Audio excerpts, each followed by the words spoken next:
नमस्ते साथीहरू, मेरो आजको यो छोटो ब्लगमा हजुरहरू समक्ष स्वागत छ है। र आशा गर्दछु हजुरहरू सबैजना सन्चै हुनुहुन्छ भने है। र यो मेरो आजको ब्लग चाहिँ थियो दार्जिलिङ घुम जिआरको है। र यहाँनिर चाहिँ भने आर्मीहरूको अहिले जति पनि अग्निवीरको भ्याकेन्सी आएको छ है। र उहाँहरूको ट्रेनिङ चाहिँ यो जग्गामा हुँदो रहेछ है। र केही दिन अघि चाहिँ म यही जग्गामा आएको थिएँ, किनकि म आज जो भाइलाई लिएर आएको छु उहाँ भाइको चाहिँ केही दिन अघि चाहिँ रनिङ थियो है। र भाइ चाहिँ त्यो रनिङमा चाहिँ सेलेक्ट भएर उहाँ भाइको आज मेडिकल थियो है। र मेडिकलको लागि चाहिँ आज हामी आएका थियौँ है। र एक्चुअलीमा हामी चाहिँ हिजै बेलुका आएका थियौँ, किनकि ढिलो हुन्छ भनेर बिहानी पाखा है। र बिहानी चाहिँ भाइ चाहिँ भित्र गइसकेको थियो र हामी चाहिँ जग्गाको नजारा जग्गा के कस्तो रहेछ भने चाहिँ हामी घुम्दै थियौँ है, वकमा मर्निङ वकको लागि। र हामी चाहिँ माथि गएर चाहिँ के कस्तो नजाराहरू देखिन्छ भनेर हेरेको है।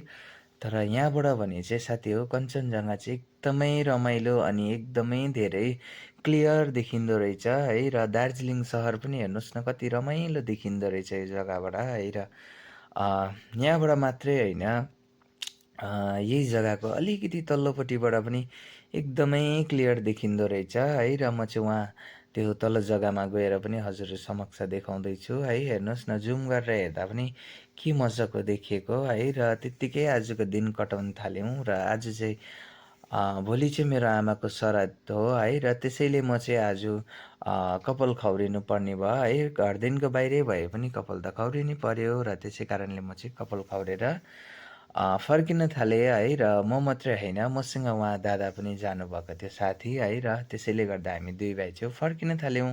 किन भन्दाखेरि चाहिँ उहाँ भाइको बाबाले फोन गरेर भन्नुभएको थियो भाइको चाहिँ कम्प्लिट भइसक्यो अरे, आऊ अब घर जानुपर्छ भनेर है। र हामी चाहिँ फर्किँदाखेरि बेलुकै भएको थियो है। र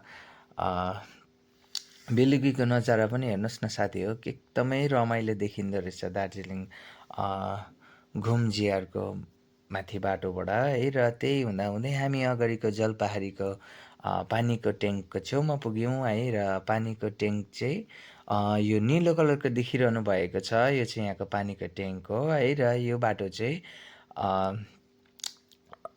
जुन चाहिँ यो मल रोडको रामादा होटेल छ त्यहाँबाट उकालो आउँदा पनि यही बाटो पर्छ वान वेमा है। र हेर्नुहोस् न साथी हो, बेलुकी पाखाको नजारा भने चाहिँ एकदमै रमाइलो देखिरहेको छ है। र घाम अस्ताइरहेको जुन चाहिँ घामको लाइटिङ छ है, र त्यो लाइटिङ चाहिँ एकदमै रमाइलो देखिरहेको थियो है। र हामी चाहिँ उकालो आउँदा आउँदै साँझ परिसकेको थियो। र त्यसैले गर्दाखेरि हामीहरू चाहिँ गाडी छेउमा आइपुगिसकेको थियौँ हामीहरू है। र म चाहिँ गाडीतर्फ जान थालेँ, उहाँ दादा चाहिँ तलै हुनुहुन्थ्यो। र म गाडीतर्फ गइसकेपछि चाहिँ उहाँ जो भाइ हुनुहुन्थ्यो आज यहाँ आएको है, र उहाँको बाबा उहाँ अरू अङ्कलहरूसँग गफ गर्नु हुँदै थियो। र उहाँहरू गफ गर्दा गर्दै म चाहिँ फेरि हजुरहरूलाई यो बेलुकीको साँझको डुबेको घाममा देखाउन थालेँ है। र दादाहरू बात मार्नु हुँदै थियो है। र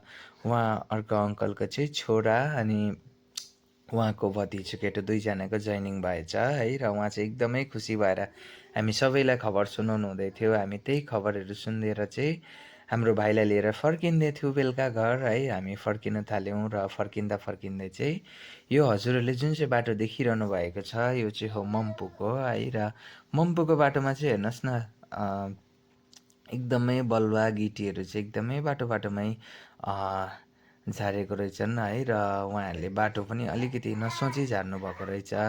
र हामी त्यही सबलाई पार हुँदै हामी झर्न थाल्यौँ ओह्रालो है, गफ गर्दै। र हामी गफ गर्दै ओह्रालो झर्दा चाहिँ हामी आइपुग्यौँ रम्बी है। रम्बी छेउछाउ नै आइपुगिसकेको थियौँ। र